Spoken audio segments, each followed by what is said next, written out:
दुनिया में मुख्तलिफ़ वाक़यात होते हैं और इंसान को उससे सीखना चाहिए। ये एक दुनिया जो है वो इबरत की जा है।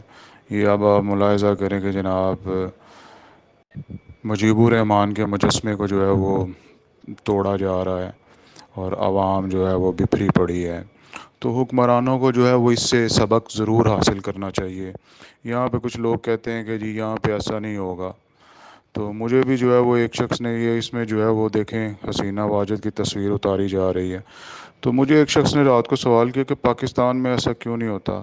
तो ये उनके लिए जवाब है कि जो कौम एहतजाज करने की बजाय, पुरअमन एहतजाज करने की बजाय झुंझुने लेके जो है वो खेल रही हो। ये फैसलाबाद के ताजर हैं, कारोबार ना होने की वजह से जो है वो झुंझुनों के साथ जनाब जी वो खेल रहे हैं। तो जहाँ पे ऐसे लोग हों वहाँ पे जो है वो इनकलाब नहीं आते।